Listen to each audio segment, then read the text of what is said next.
I know that tenant issues are the biggest problem that real estate investors have when they're first getting started. So I want to put your ease at mind. You can make sure that your tenant doesn't trash your property, and this is how.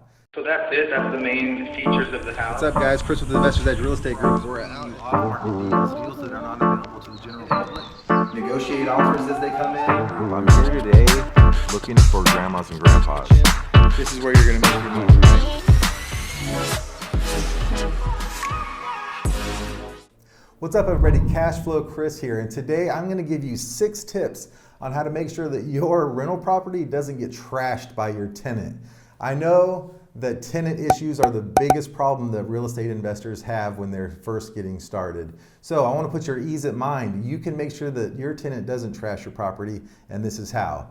Number 1, have your minimum standards. First of all, we don't allow anybody with a previous eviction to rent from us. If they were evicted previously, there's a good chance that we're going to have to evict them. Secondly, a lot of investors collect the information from the previous landlord, but you never call. Call the landlord. Were they a good tenant? Most landlords will be more than honest. They'll let you know if they're a good tenant or not. Number 2, do a house call.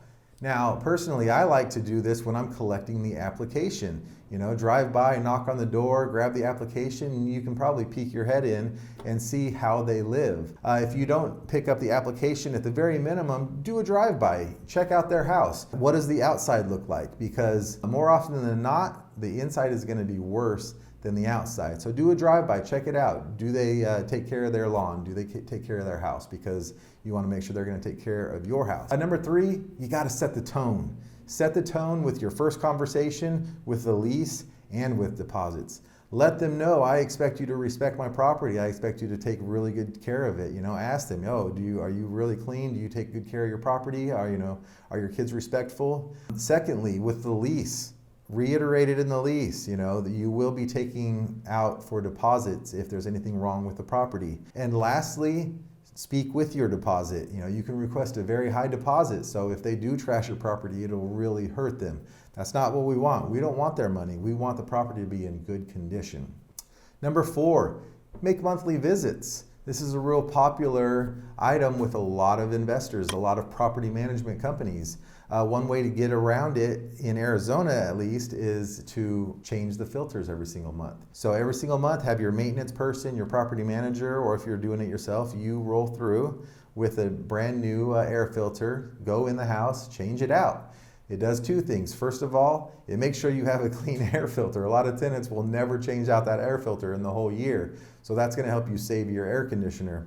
Number 2, it gets you inside the house for a couple minutes. It lets you know, are they taking care of it? And at that same time, you can ask them, are there any issues? Because you want to get ahead of items as a landlord. If there's a leak in the bathroom, you want to know about it month 1. You don't want to know about it month 10, because by month 10, it's a much larger and a much more expensive problem.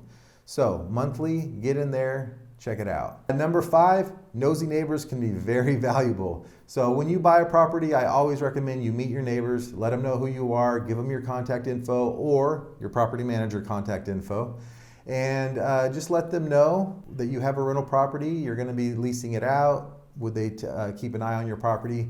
And then when they actually move in, just say, hey, if you see anything shady going on here, if you think they're trashing my place, please let me know. We want to have good neighbors. We want to have respectful neighbors. And more often than not, they will let you know. They'll keep an eye on their house for you. It can be very helpful. And finally, number 6, if you really want to insure, have inspections. Set for biannual or annual inspections within your lease.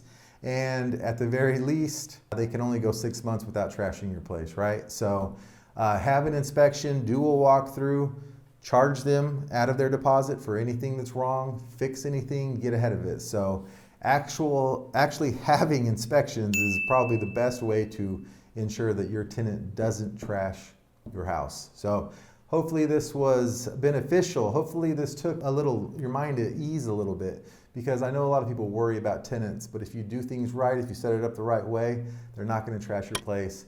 They're going to be great tenants, and you're going to make a lot of money because of it. So I hope this was a helpful video. If it was, please share it with somebody who you think it would help. I appreciate the subscriptions and the likes, and I'll see you guys next time.